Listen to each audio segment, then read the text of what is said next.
Las órdenes llegaron un martes por la mañana del otoño de 1950, y no eran las que un soldado esperaba. Eran de esas que llegan envueltas en una reprimenda, envueltas en silencio, con el mensaje implícito de que alguien superior había decidido sobre su valía. No lo ascendían, no lo recompensaban, lo enviaban lejos, empujado hacia el rincón más peligroso de una guerra cuyo nombre la mayoría de los estadounidenses en casa apenas habían aprendido a pronunciar correctamente. Korea, una península del tamaño de Minnesota, dividida por una línea invisible trazada por hombres en habitaciones muy alejadas de sus montañas. Un lugar donde el frío por sí solo podía matarte si las balas no llegaban antes. Donde en invierno las temperaturas bajaban a 30 grados bajo cero Fahrenheit. Donde la congelación afectaba a dedos de manos y pies antes del amanecer. Donde el viento aullaba desde Manchuria como algo vivo y furioso. No se suponía que fuera un héroe. El ejército no lo había enviado al frente para que lo fuera. Lo habían enviado allí, según la cruda lógica de la burocracia militar, porque se había vuelto un estorbo, porque se había resistido, porque se había negado a ser insignificante. Y al hacerlo, habían, sin saberlo, sin pretenderlo, sin siquiera imaginarlo, colocado al hombre adecuado en el lugar adecuado en el momento adecuado de la historia. Su nombre era el cabo Michi Red Cloud Jr.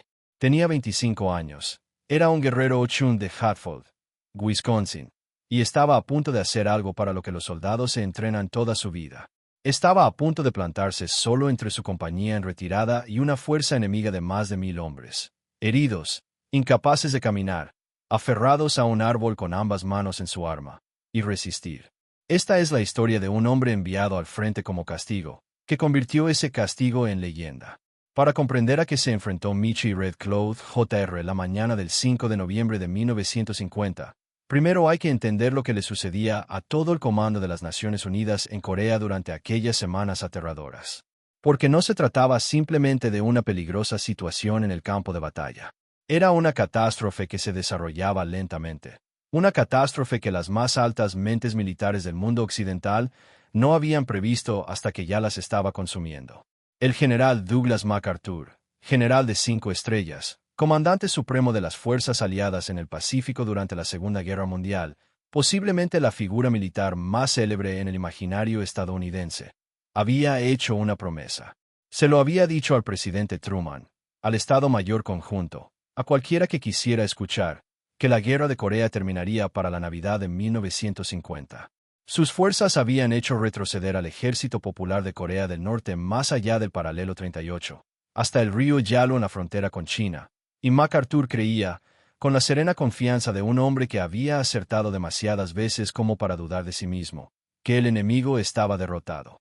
Se equivocó de una manera que resonaría en la historia militar durante generaciones. La noche del 19 de octubre de 1950, el Ejército Popular de Voluntarios de la República Popular China cruzó el río Yalu hacia Corea del Norte. No en pequeñas cantidades. No como fuerza de asesoramiento. Cruzaron por divisiones, luego cuerpos de ejército y finalmente ejércitos. Para cuando se estableció el primer contacto serio con las fuerzas de la ONU a finales de octubre. Entre 180.000 y 300.000 soldados chinos ya se encontraban en el país, moviéndose de noche, ocultándose durante el día, comunicándose sin radio para evitar ser detectados y atravesando terrenos que los analistas militares habían declarado intransitables. Piensen en esa cifra.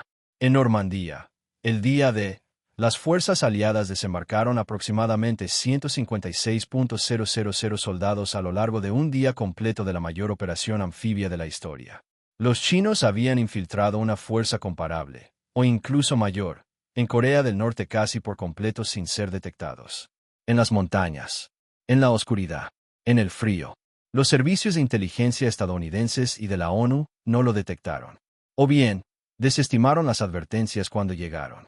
El resultado fue que los soldados en primera línea, hombres en trincheras, hombres de patrulla, hombres durmiendo en tiendas de campaña en bases de operaciones avanzadas, estaban a punto de ser golpeados por una oleada que desconocían. La Primera División de Caballería, una de las unidades de combate más legendarias de la historia militar estadounidense, se encontraba en el fragor de la batalla. Elementos de la división estaban desplegados en terreno montañoso en Corea del Norte, intentando avanzar hacia el río Yalu, cuando los chinos lanzaron un ataque que los historiadores militares denominarían más tarde la Segunda Ofensiva. Los ataques se produjeron de noche, en oleadas humanas, acompañados de cornetas y silbatos. Una guerra psicológica tanto como una maniobra táctica, diseñada para desorientar, aterrorizar y abrumar. Las compañías estaban siendo aisladas. Las líneas de suministro estaban siendo cortadas. Los hombres despertaban y descubrían que las unidades en sus flancos ya no existían. Habían sido arrolladas durante la noche, dejando huecos en la línea por los que miles de soldados enemigos ahora se precipitaban como agua a través de diques rotos. Este era el mundo al que Michi Red Cloud Jr. entró. No por elección propia. Por castigo. Por la mano fría e indiferente del ejército que lo empujó hacia su límite más peligroso. Nació el 2 de julio de 1925 en Hatfield, Wisconsin, un pequeño pueblo del condado de Jackson, una región de ríos y colinas habitada por gente que había vivido allí durante 10,000 años antes de que a nadie se le ocurriera fundar un pueblo.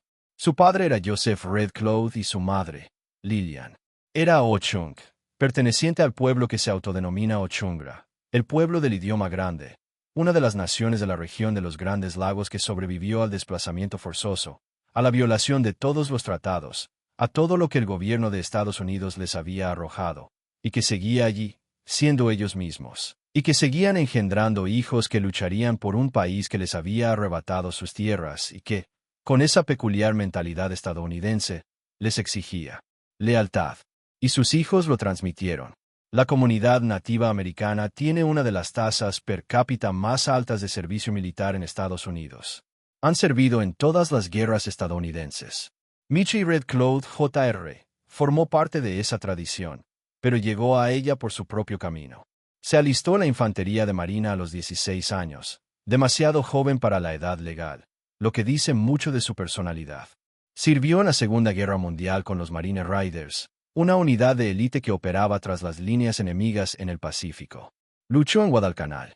Vio la verdadera naturaleza del combate, despojado de su gloria, el barro, la sangre, el ruido y la confusión, la forma en que los hombres morían y vivían, la extraña y terrible belleza de la supervivencia cuando no se debería haber sobrevivido. Había regresado de la Segunda Guerra Mundial e intentó llevar una vida civil. Trabajaba, bebía, sufría lo que hoy llamamos estrés postraumático, aunque en 1946 no existía un nombre específico para ello. Simplemente se esperaba que los hombres volvieran a casa y retomaran su vida normal. Y si no lo conseguían, pues, ese era su problema y su vergüenza. Cuando estalló la Guerra de Corea en junio de 1950 y el ejército necesitaba hombres, Michi Red Cloud Jr. se alistó de nuevo. Tenía 20 y tantos años. Poseía una experiencia de combate de la que carecían la mayoría de los jóvenes a su alrededor. Era, sin duda alguna, el tipo de soldado que una unidad necesitaba. Pero Michi Red Cloud tenía una relación complicada con la autoridad militar.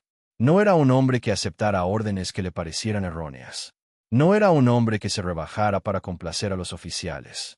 El incidente disciplinario exacto que lo envió al frente, la discusión específica, la insubordinación específica, el momento exacto en que alguien de mayor rango decidió convertirlo en problema de otro, no se conserva del todo en los registros históricos. Lo que sí se conserva es el resultado. Fue transferido. Ascendido. Enviado a la compañía E, segundo batallón, 19º Regimiento de Infantería, 24ª División de Infantería. Enviado, en el crudo lenguaje del castigo militar, al frente. Llegó a Corea en el otoño de 1950 y ocupó su lugar en el frente con esa tranquila competencia propia de quienes ya han sobrevivido a una guerra. No intentaba demostrar nada. No buscaba redención. Era un soldado cumpliendo con su deber en un lugar que se volvía más peligroso a cada hora, en una guerra que se transformaba ante los ojos de todos en algo que nadie había previsto. Sus compañeros lo apreciaban. Poseía la autoridad natural de un hombre curtido y experimentado. No hablaba mucho de Guadalcanal ni de los asaltantes. Cumplía con su deber. Cumplía con su deber. Era el tipo de hombre que uno quería tener a su lado en la trinchera cuando las cosas se ponían difíciles. Y en la noche del 4 al 5 de noviembre de 1950, en las montañas cercanas a Chonggyeon, Corea del Norte, las cosas salieron espectacularmente mal, catastróficamente mal. La posición de la compañía aquella noche era tácticamente precaria en aspectos que no eran evidentes para sus ocupantes. Se encontraban en terreno montañoso, defendiendo un territorio que, si bien figuraba en el mapa, era vulnerable debido a la oscuridad y el frío. Los chinos habían estado explorando la zona. En los días previos, habían tenido contacto con fuerzas enemigas. Pero contacto y enfrentamientos son cosas distintas. Una escaramuza de patrulla es diferente a un ataque de infantería china a gran escala. Y aquella noche, la diferencia entre lo que esperaban y lo que ocurrió se mediría en vidas. Michie Red Cloud Jr. estaba de guardia en la madrugada del 5 de noviembre. Según los relatos históricos, eran aproximadamente las 2 de la mañana, aunque en la confusión, el frío y la oscuridad que siguieron, la hora exacta se vuelve borrosa. Estaba en el perímetro. Estaba despierto. Estaba vigilando. Los oyó antes de verlos. El sonido de las fuerzas chinas atacando de noche en la Guerra de Corea se describe en los relatos de los supervivientes con una cualidad particular e inolvidable. Trompetes. Silbatos. El sonido de hombres moviéndose. No uno solo, ni 10, sino la sensación estremecedora de cientos de hombres acortando la distancia a la vez, emergiendo de la oscuridad en una masa que el cerebro humano se esfuerza por procesar porque no se ajusta a ningún marco de referencia normal. Michie Red Cloud abrió fuego. Ese acto, esa respuesta inmediata, instintiva y disciplinada, marcó la diferencia entre una emboscada que tomó por sorpresa a una compañía dormida y un ataque que la encontró defendiéndose. Su fuego fue la alarma. Sus gritos hicieron que los hombres salieran de sus sacos de dormir y empuñaran sus armas. Sus segundos de alerta temprana le dieron a la compañía el impulso que necesitaba para no perecer mientras dormía. Pero eran demasiados.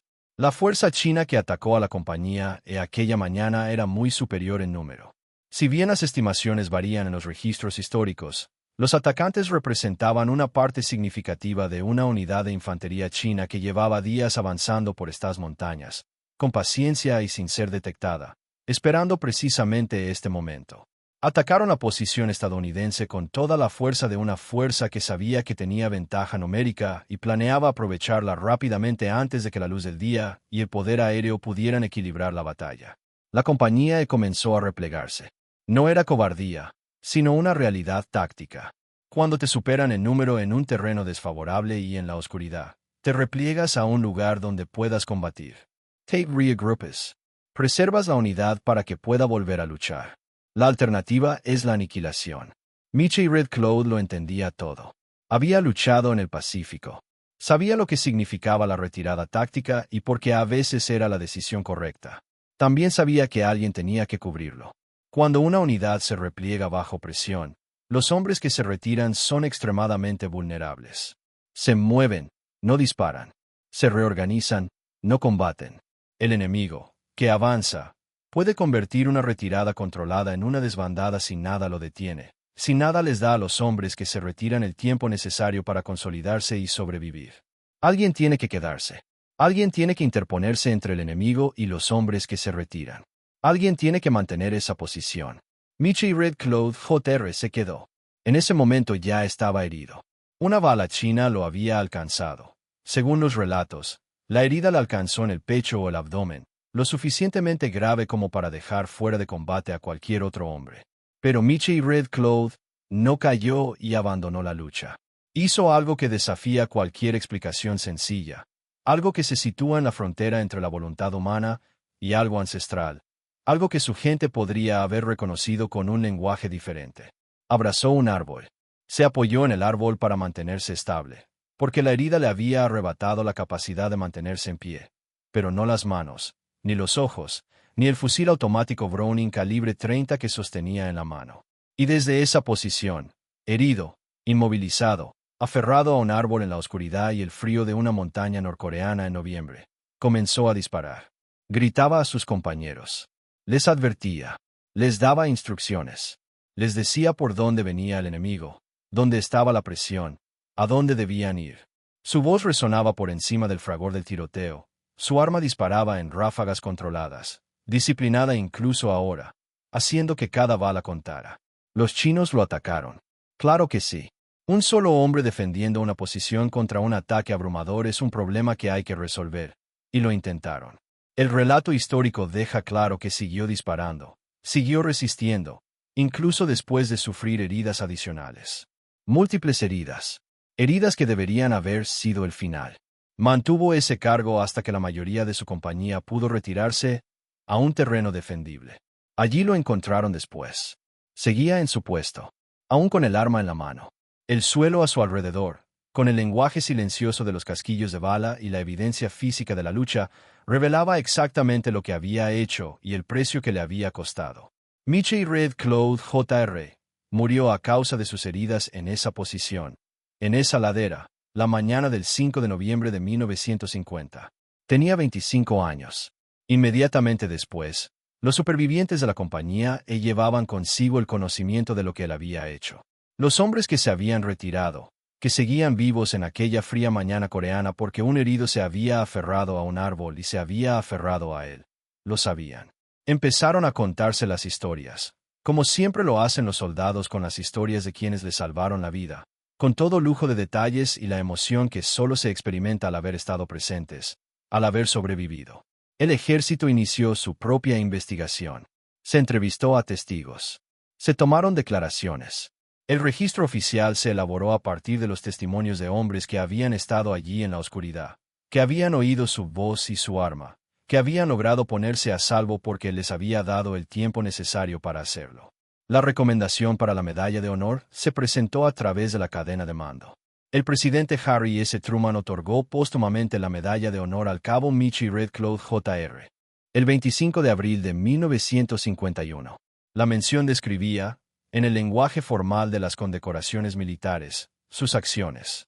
Decía que sus actos estaban en consonancia con las más altas tradiciones del servicio militar, la misma expresión que utiliza la mención de la medalla de honor, una frase formal que alude a algo que trasciende las palabras. Su madre recibió la medalla. Su familia la recibió. La nación Ho-Chunk la recibió. Y pasó a formar parte de la historia de un pueblo que durante generaciones lo había dado todo por un país, pidiendo muy poco a cambio, y que en Michie Red Cloud Jr. había dado a luz a alguien que, en el peor momento de su vida, en una montaña de un país al que había sido enviado como castigo, había encontrado la manera de ser exactamente quien debía ser. La batalla del río Chongchon, nombre con el que se conoció el enfrentamiento bélico de finales de octubre y principios de noviembre de 1950, se estudia en las academias militares como uno de los ejemplos más significativos de fallo catastrófico de inteligencia en la historia militar estadounidense moderna. La intervención china, que MacArthur había descartado como improbable y que su equipo de inteligencia no había evaluado correctamente, destrozó la ofensiva de la ONU e hizo retroceder a las fuerzas de las Naciones Unidas más allá del paralelo 38, en una de las retiradas más largas de la historia militar estadounidense. La Guerra de Corea, que MacArthur había prometido terminar para Navidad, se prolongó durante 2 años y medio más. No terminó con victoria ni con derrota, sino con un armisticio firmado el 27 de julio de 1953, que restableció la frontera prácticamente en el mismo lugar que antes del inicio de la guerra. Más de 36,000 estadounidenses murieron en el conflicto. Más de 2 millones de coreanos, tanto del norte como del sur, perdieron la vida. Los chinos sufrieron entre 150,000 y 400,000 bajas, según la estimación histórica que se utilice. La Guerra de Corea pasó a ser conocida como la Guerra Olvidada, situada entre la narrativa heroica de la Segunda Guerra Mundial y la profunda herida cultural de Vietnam, recibiendo menos atención, menos homenajes y menos espacio en la memoria nacional del que merecían los hombres y mujeres que lucharon en ella. Pero los hombres que estuvieron allí no lo olvidaron. Los soldados de la Compañía Segundo Batallón, 19º Regimiento de Infantería, no olvidaron a Michie Red Cloud Jr. La nación Ho-Chunk tampoco lo olvidó. Su pueblo lo honró con ceremonias y homenajes que trascienden el ámbito de la estrella de bronce de una medalla militar. Un significado más profundo y arraigado en la convicción de que un guerrero que lo da todo en defensa de su pueblo ha cumplido la más alta vocación que una vida puede asumir. La base militar de Fort McCoy en Wisconsin tiene una calle que lleva su nombre. El aeródromo militar Red Cloud en Corea del Sur también lo honra con su nombre, un homenaje que perdura en la tierra del país donde murió, donde luchó por su supervivencia, donde abrazó un árbol y se aferró a él para que otros pudieran vivir. El puesto de veteranos de guerras extranjeras en Merrillan, Wisconsin, también lleva su nombre. Escuelas y centros comunitarios en la región de Ho-Chunk lo recuerdan con cariño. En 2018, El ejército de los Estados Unidos lo reconoció como uno de los miembros distinguidos del 19º Regimiento de Infantería, un regimiento cuya historia se remonta a la Guerra Civil, que ha luchado en Filipinas, en Francia, en 2 guerras mundiales, en Corea y en Vietnam, y que cuenta entre sus miembros distinguidos a un hombre de 25 años que nunca debería haber sido famoso, que fue enviado al frente como un estorbo y que se convirtió, en el sentido más amplio de la palabra, en un héroe. Hay mucho que decir sobre lo que significa ser enviado a algún lugar como castigo y responder con dignidad. No la dignidad suave de la aceptación y la adaptación, sino la dignidad firme de una persona que sabe exactamente quién es y se niega a ser menospreciada por la opinión de los demás. Michie Red Cloud Jr. fue enviado al frente porque alguien con rango decidió que era un problema. Y allí se quedó, herido, en la oscuridad, abrazando un árbol y disparando en la noche, no para demostrarle nada a esa persona, no para recuperar la aprobación de nadie, sino porque los hombres a su alrededor necesitaban a alguien a quien abrazar, y él era el único que podía. Ese es un tipo particular de valentía. No la valentía de quien ha calculado las probabilidades y las ha aceptado. La valentía de quien ha dejado de calcular por completo, de quien actúa desde algo más allá del pensamiento, más allá del miedo, más allá de la parte del cerebro que lleva la cuenta de lo que se debe y lo que se gana. Hurrah, destilada, essential. La medalla de honor que su madre recibió en 1951, que ahora perdura en la memoria de su pueblo y su país, es de metal. Pero lo que representa está hecho de algo que nadie ha logrado definir con precisión. Algo que toda persona que haya defendido una posición, que se haya quedado atrás, que haya dado vida a otros, reconocería de inmediato. Michie Red Cloud Jr. fue enviado al frente como castigo. Lo dejó como algo que su país aún lucha por encontrar las palabras para describir. Si esta historia te conmovió de alguna manera, si te hizo reflexionar sobre lo que significa ser subestimado, ser relegado a un segundo plano, que alguien con poder sobre ti te diga que no importas, entonces ya entiendes por qué esta historia merece ser contada, recontada y recordada. No son solo historias de guerra. Son historias sobre de qué son capaces los seres humanos cuando llega el momento y se toma la decisión. Si este documental te ha impactado, tómate un segundo y dale a me gusta. Esto ayuda enormemente a que este canal llegue a más personas interesadas en la historia real. Las historias no contadas que quedan sepultadas bajo la versión oficial de los hechos. Cada me gusta es una señal de que esto importa y nos anima a seguir contando historias como esta. Suscríbete a Español Historias si aún no lo has hecho. Estamos creando una comunidad de personas que creen que la historia real, contada con honestidad, cuidado y pleno respeto por quienes la vivieron, es más poderosa que cualquier ficción. Déjanos un comentario. Queremos saber tu opinión. ¿Alguna vez te has subestimado a alguien con autoridad? ¿Cómo reaccionaste? ¿Qué hiciste al respecto? La conversación en los comentarios es una de las mejores partes de este canal, y tu historia nos importa. La próxima vez en este canal, los llevaremos a otra guerra, a otro rincón olvidado de la historia, a otra persona a la que le dijeron que no podía, y que demostró, de la manera más contundente imaginable, que quienes decían eso estaban equivocados. No se lo querrán perder. Gracias por estar aquí. Gracias por vernos. Gracias por preocuparse por las personas que no recibieron los monumentos que merecían, los desfiles que les correspondían, el simple reconocimiento a su generosidad. Esta comunidad mantiene vivas esas historias. Y eso es más importante de lo que cualquiera de nosotros puede comprender. Michie Red Cloud Jr., cabo del ejército de los Estados Unidos. Guerrero de la nación Ho-Chunk. Nació en Hatfield, Wisconsin, el 2 de julio de 1925. Falleció en Chongyeon, Corea del Norte, el 5 de noviembre de 1950. Él se mantuvo firme,